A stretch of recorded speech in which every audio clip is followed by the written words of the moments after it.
Hello and welcome to Dragon's Chamber 2020. I'm out here on Fuxing Road, just outside of the Enspyre offices. Who am I and what am I doing here? Well, my name is Brandon Thompson, and I don't know the rest of this script. I'm Brandon Thompson and I'm the host of Dragon's Chamber 2020, and let me tell you what this is all about. This is the biggest pitch event of the year for foreign entrepreneurs in Taiwan. Teams come in to hone their skills and pitch their ideas. Teams are here to win cash prizes and possibly an investment in their startup. Each of the startups chosen must have at least one foreign co-founder. And here we are. Welcome to Enspyre.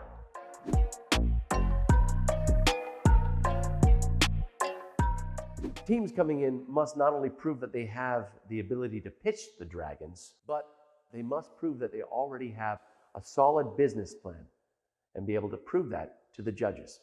Let's get in here and find out which 12 lucky teams made it into the Dragon's Chamber 2020. So my name is Valentine Floquet and I work for the company Asiup and I'm the managing director. So I'm Sud Berraf and I'm the CEO of boomtea.co and founder of the company. We created a bubble tea kit to make from home within 1 minute. It's called Boom Bubble Tea. My name is Scott Williams. The company that I work for is Soul Cycling. I am the co-founder and CEO of Avox LLC. I'm the other co-founder of Avox, and we have a product called Limit Launcher. Hi, yes, my name is Pablo and I'm representing AppleCommerce.com, which is a company that I co-founded with some family members. My name is Paas. I'm with SWEEO, and SWEEO is a clothing brand, a fashion brand. Hi, I'm Darice. So I'm the co-founder, or I guess sole founder, there's only one of me, of Simply the Best. So we do vegan, cruelty-free, and zero-waste skin products. Hi, my name is Carrie Liu. I'm with Lore Taipei, and I'm the director of theater for Lore Taipei. And I'm Pouria F. I'm the director of hospitality and the founder at Lore Taipei. Hi, I'm Claudia, and I'm the co-founder of Lemoncube and managing partner and head of Lemoncube Asia. So I am the CEO and co-founder of SKRT, SKRT.com.tw. So I'm Mike Galvez, and I am the co-founder and chief operating officer of Additive Intelligence. Hi, my name is Kevin, and I'm the CEO of Origami Labs. I wish them all the best of luck. I'm currently standing in the room where all the pitches will take place, right here on this spot in front of our illustrious and savvy dragons. Let's meet them. Alan Hung, Business Development Manager. Elias Eck, CEO of Enspyre. Jesse Cho, CEO of Musa Trademark. Now we know who the teams are, and we know who the dragons are. Now let's watch their pitches and see which of these amazing teams can actually entice these dragons to bite. Good afternoon, everybody. I'm Sud Berraf. I'm a CEO founder of Boom Tea. Boom Tea is a bubble tea in a box. My parents came here to visit me in Taiwan. They tried the bubble tea, they love it, and they wanted to have it in France. The only shop they could go to reach to find the bubble tea was after a long driving. That's where I came up with the idea of creating a kit that could be fast to make and taste as good as the shop. So my name is Mike Galvez, and I'm the co-founder and chief operations officer of Additive Intelligence. And we make metal 3D printing at scale, mass production of metal 3D printed parts, possible with the power of AI. Hi guys, so we are Lore. We are a cocktail theater bar. So what we do is we create an immersive theater experience accompanied with canopies and cocktails. Hello, my name is Kevin, and today I would like you to reconsider what you know about this, a smartphone, just for a couple of minutes, and instead to consider an alternative, a near invisible audio wearable computer for screenless situations and circumstances. But first, this handsome gentleman here happens to be my dad, And my dad has been visually impaired since he was 13 years old, and he's been a huge, huge inspiration for me. But despite being one of the most capable people I know, it's very, very difficult for people like him to be able to use a device like this. And that's why we created Oflow. We became experts in accessibility technology. So what we're doing is we're locally producing stick sunscreen in paper or aluminum tubes, which are completely recyclable or biodegradable, and that eliminates the need for unsustainable packaging and also drives down cost. In 2017, we started with a $10,000 investment, and by the end of our first year, we reached about $1 million in revenue, US dollars. By the end of 2018, we had doubled the revenue, and in 2019, which is last year, we opened a second office located in Xiamen.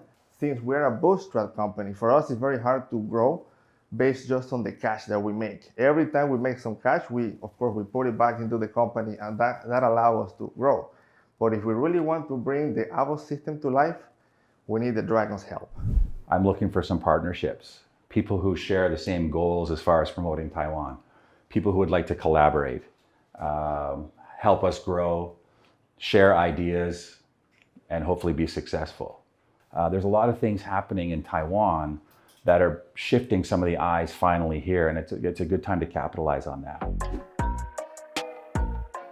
Your forecast for 2021 seems to be missing a zero. If with the marketing we have right now, that's exactly what we are projecting. If we can improve our marketing and reduce our cost of production, we can also improve our sales and our margins. No, but I mean, how big is this market? I don't know. Sorry, so yeah, the slide that I skipped there, the market right now is a $25 billion market, just in metal AM. Including MIM, it's a $50 billion market. But all the applications, all the things that are potentially could be made with additive manufacturing, it's hundreds of billions of dollars. You know, what are you looking for now? You're needing to raise money to expand. What are you looking for? Yeah, so I think, two primary goals. So I think the first goal would be to look for new clients. So we want to be able to explore and sort of get people interested in what we're doing, get people to try the product. Now that we've gone through 4 or 5 years and also 2 rounds of fundraising, I think one of the most important things for us is to be able to build traction for the new product. Well, just some feedback on the presentation. Yeah.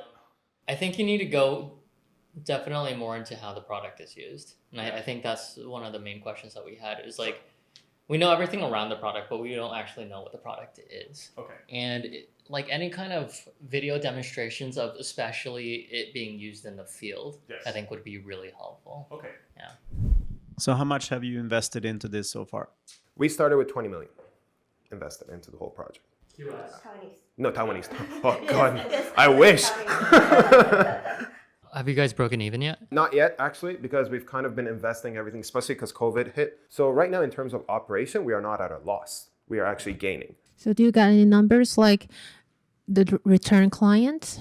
Like how many are them? How much percent of them like a return so this client? is the cool part. We have 2 different types of return clients. In terms of the theater, we have around 20% return clients, but in terms of the cocktail bar, we have around 80% return clients. And you're saying that this kind of reef-safe products, they are not available in Taiwan right now? They are available, but they're only imported and it's very expensive. So like regular on the market sunscreen is like $200, $300 for like a little plastic bottle. Reef Safe is going to be for that same amount, about $500 NT dollars. But you're saying that you're hoping to raise your a seed round right now. So, if you want to talk me into giving you my money, you would need to show me some numbers in terms of, okay, you think that you're going to be able to sell this much and when are you going to be able to return, some profit back to me, right? And it seems like you haven't done that math yet. Yeah, because we're still waiting for the samples to get here. And then if the sample goes through, then we start talking about like, what is the cost? And then how much do we want to produce? And then after we have those solid numbers, like I'd be able to give you a spreadsheet and be like, this is how much we want to create. Right, because if you're gonna try to talk somebody out of their money, you need a spreadsheet of some sort. With your partner being in the industry and yourself being in marketing, I think you've got those 2 covered. But it's the numbers I feel is still lacking. right? I think you should definitely emphasize your background more. Having that background in Nike and Converse makes you stand out. Okay. And I would emphasize more in terms of your presentation on actually talking about your experience, what you did as a director of innovation. So it's not specifically a food business. No, it's not a food business, correct. It's a Okay. procurement business, yeah. Okay. Procurement management business, yeah. Just based on that question right there, I think you understand that your presentation in the very beginning needs to be much dumbed down to explain exactly what services that you're providing, right? Any other question? No? All right. Thanks. Thank you very Thank much you for very much. coming. Oh, you're welcome. All right. Thank you very much. Thank you. Cool. Thank you very much. Great, thank you, thank you. Some amazing pitches and innovative ideas displayed in the Dragon's Chamber. But not all the teams left without getting a little scorched. Let's talk to some of those teams, or a few of the contestants, who've been through the Dragon's Fire and lived to tell about it. I think it went really well, yeah. I definitely have a lot of things that I can work on. Specifically, they want numbers and I need to demonstrate like comparative advantages and just like show the product more, I think, which was actually difficult because we don't have our samples here yet. Yeah, but I think if I do make it to the next round and we do present for the chamber, we'll try to have actual product together so that they can see it. Based with the feedback that I've been given today, I'll be turning my ship and heading in a slightly different direction. Move my focus from development into the marketing aspect of it. As the founder of the business and the owner of the business, I should be pulling myself away from that development now and really trying to sell the product that we have already created. The biggest lessons are, we have a lot in our presentation trying to cover a lot of points, but I think we should have just gone to a more generalized topic. Or more experience next time. Bring them more experience. Exactly.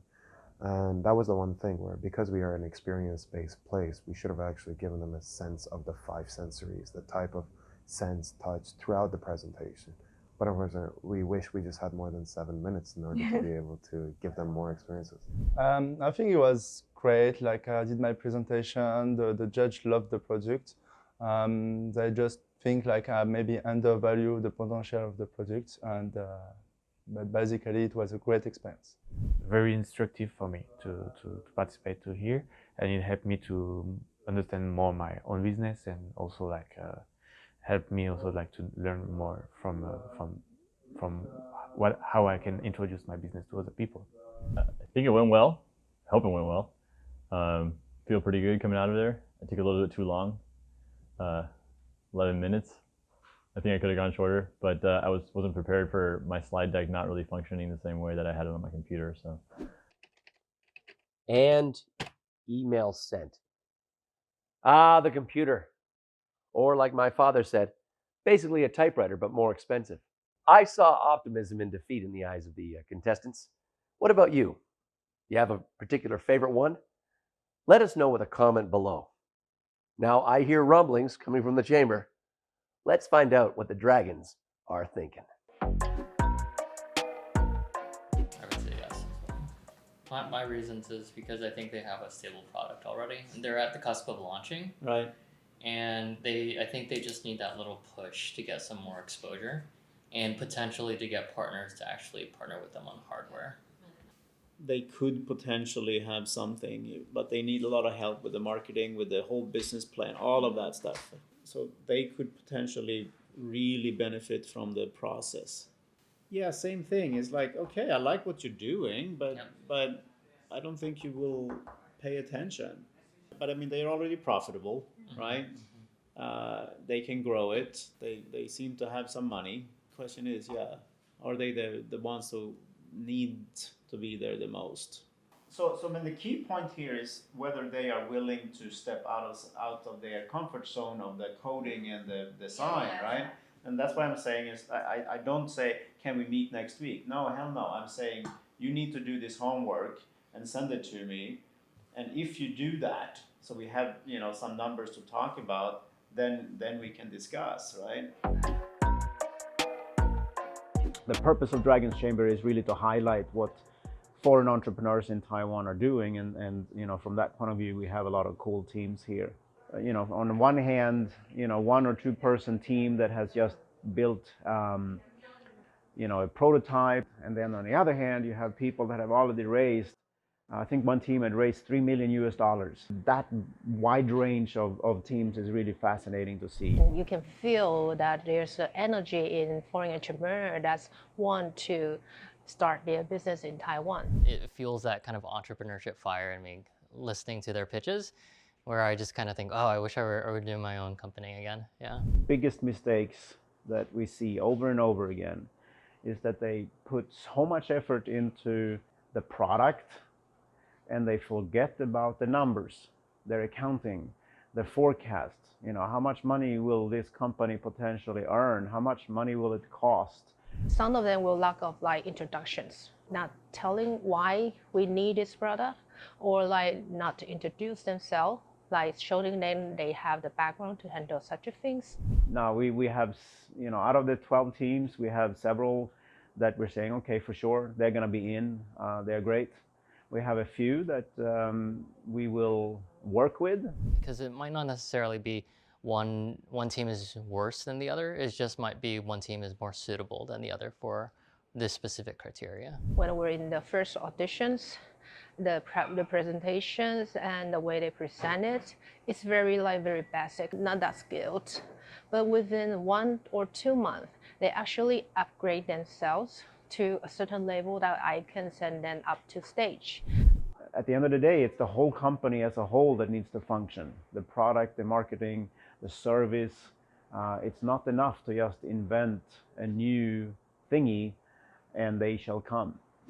I hope the teams bring their A game and take the judges' advice when they make it through to the next round. Speaking of which, you'll have to stay tuned and watch the next video to find out which of the teams made it through. So like and subscribe to catch the next video. Or if it's out already, watch it right now. What have you got to lose? Anyway, until next time, this is Brandon Thompson signing off for Dragon's Chamber 2020. See you later, dear viewers.